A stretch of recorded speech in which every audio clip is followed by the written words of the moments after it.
ఇదే అంశంలో బచ్చు శ్రీనివాస్ గారు ఏమండి బచ్చు శ్రీనివాస్ గారు అంబానీ ఆదానీలతో సమానంగా మీరు సంపాదించుకున్నారు కనుక ఇక్కడ జూబ్లీహిల్స్లో ఓట్లు కొనుక్కొని గెలవాలనే ప్రయత్నం చేస్తున్నారని ఆరోపిస్తున్నారు. సో సునీత గారికి ఇష్టం లేకున్నా మీరు ఆమెకి బేరస్ టికెట్ ఇచ్చి ఎన్నికల్లో పోటీ చేయిస్తున్నారు. ఆమె చేత కన్నీళ్లు పెట్టించి ఆ ఓట్లను తీసుకునే ప్రయత్నం చేస్తున్నారు జూబ్లీహిల్స్లో. మరి ఇలాంటి ఆరోపణలు చేస్తున్నారు సుజాత గారు, మీరేం చెప్తారు? ఒకటి, కాంగ్రెస్ పార్టీ ఆడబిడ్డ కన్నీళ్లను రాజకీయం చేయడానికి ప్రయత్నం చేస్తే అది వారి విజ్ఞతకే వదిలేయాలి. ఎందుకంటే కాంగ్రెస్ పార్టీలో గతంలో అనేక మంది ఇలాంటి పరిస్థితులు, అంటే అనివార్యమైనటువంటి ఉప ఎన్నికలు వచ్చినప్పుడు వాళ్ళ భార్యలు రాజకీయాల్లోకి వచ్చిండ్రు, బ్రహ్మాండంగా ముందుకు వెళ్ళినటువంటి పరిస్థితులు ఉన్నారు. ఈనాడు అనేక మంది మహిళలు కాంగ్రెస్ పార్టీలో ఉండి తను కూడా ఒక మహిళనే, తను కూడా ఇప్పుడు కార్పొరేషన్ చైర్మన్ కి ప్రాతినిధ్యం వహిస్తున్నటువంటి పరిస్థితి ఉంది. అంటే ఎవ్వరు కూడా పుట్టుకతోనే అన్ని నేర్చుకుని బయటికి రారు. పరిస్థితులు, సమయము, మనం వెళ్ళే తీరు మనను ఆ దిశగా నడిపిస్తుంది. దానికి సునీత గారు వెంట యావత్ బీఆర్ఎస్ కుటుంబం ఉంది, జూబ్లీహిల్స్ ప్రజలు ఉన్నారు, వాళ్ళే నడిపిస్తారు. అంతేగాని వాళ్ళు పొద్దున ప్రజల దగ్గరికి ఇప్పటివరకు అనుభవం ఎవరికి కొత్తగా రాదు. రేవంత్ రెడ్డి గారు అంతకుముందు మంత్రిగా కూడా పనిచేయలే, లేకపోతే గతంలో ఆయన ముఖ్యమంత్రి కాదు, మంత్రి కూడా కాదు. కానీ ఈరోజు ముఖ్యమంత్రిగా ప్రమాణ స్వీకారం చేసి 2 ఏళ్లు పూర్తి చేసుకున్నారు కదా.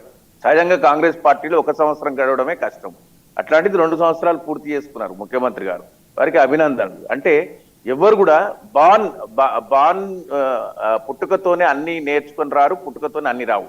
పరిస్థితులు నేర్పిస్తాయి, పరిస్థితులు బలవంతుని చేస్తాయి, పరిస్థితులు ముందుకు తీసుకెళ్తాయి. అట్లనే సునీత గారు కూడా రేపు పొద్దున గొప్ప రాజకీయ వారసురాలుగా, మాగంటి గోపీనాథ్ గారికి గొప్ప రాజకీయ వారసురాలుగా మిగిలిపోతారు. ఎందుకు ఇప్పుడు మనం తొందరపడాల్సిన అవసరం లేదు. ఈ ఎన్నిక రుజువు చేస్తుంది. ఆదానికి ఉన్న పైసలు, అంబానీకి ఉన్న పైసలు మా దగ్గరే ఉంటే మరి మీ 2 ఏళ్లలో కూడా మీ దగ్గరికి ఎన్ని పైసలు వచ్చినాయో చెప్పాలి. ఈ 2 సంవత్సరాలలో ఎన్ని డబ్బులు సంపాదించిండ్రు? 2,80,00,000 అప్పు చేసిండ్రు, 2,80,000 కోట్ల అప్పు చేసిండ్రు కాంగ్రెస్ పార్టీ. అట్లనే భూములు వేలం వేసేటువంటి ప్రయత్నం చేస్తున్నారు. నిత్యం మీ మంత్రులు కొట్లాడుకుంటున్నారు టెండర్ల గురించి, లేకపోతే కోట్ల గురించి, గన్నులు పెట్టి బెదిరించి అప్పులు వసూలు చేసిన దాని గురించి. ఈ మంత్రులు, ముఖ్యమంత్రి ఆఫీస్ నుంచే గన్నులు వచ్చినాయి, ఇవన్నీ మీరు కొట్లాడుకుంటున్నటువంటి, అంటే డబ్బు కోసం మీరు కొట్లాడుకుంటున్నారు. ఇట్లాంటి పరిస్థితి బీఆర్ఎస్ పార్టీలో మేము ఏనాడు చూడలే. మరి మీరు ఎంత సంపాదించిండ్రో, ఏం సంపాదించిండ్రో. ఈరోజు ప్రభుత్వంలో, కాంగ్రెస్ పార్టీ ప్రభుత్వంలో ఉండి ఉప ఎన్నిక వెళ్తుంది. పోలీసులు కానీ లేదా వ్యవస్థ కానీ మీకు అనుకూలంగానే ఉంటది. చెక్ పోస్టులు కూడా ఎత్తేసారు మీరు రాష్ట్ర వ్యాప్తంగా. ఈ చెక్ పోస్టులు ఎందుకోసం ఎత్తేసారో మరి ఇందుకోసమే ఎత్తేసినట్టుంది, అది పేరు వేరేది. ఈ ఉప ఎన్నికలో చెక్ పోస్టులు కూడా హడావుడిగా ప్రభుత్వం ఎత్తేసింది. ఎక్కడ కూడా మీ బండ్లు ఎవరు ఆపకుండా ఉండకుండా కోసం, జూబ్లీహిల్స్ ఉప ఎన్నిక కోసమే నాకు ఈ చెక్ పోస్టులు కూడా ఎత్తేసినట్టు అనిపిస్తుంది.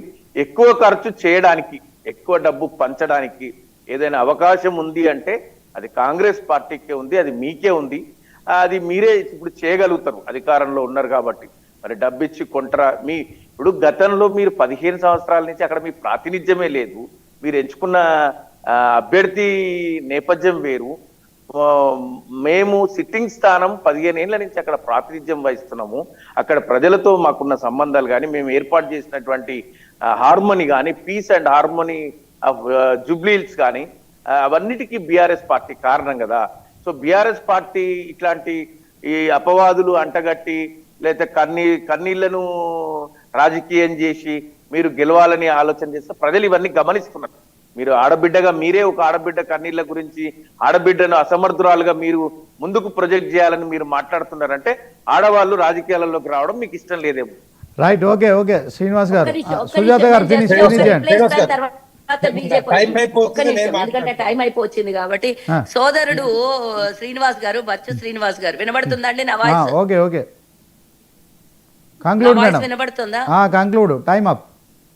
శ్రీనివాస్ గారు, సుజాత గారు మాట్లాడండి. శ్రీనివాస్ గారు, వెంకటరెడ్డి గారు ఒక సెకండ్. బచ్చు శ్రీనివాస్ గారు ఒక మాట అన్నారు, నేను దానికి 100% అంగీకరిస్తాను.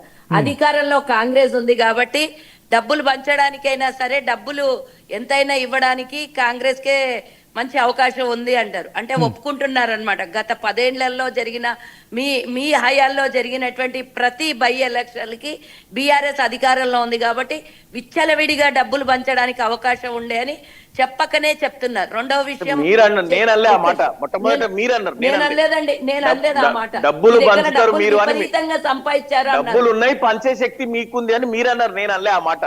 వాళ్ళు అడిగారు మీరు కదా, అన్నందుకు నాకు అన్నా నేను. 25,000 అంటే నేను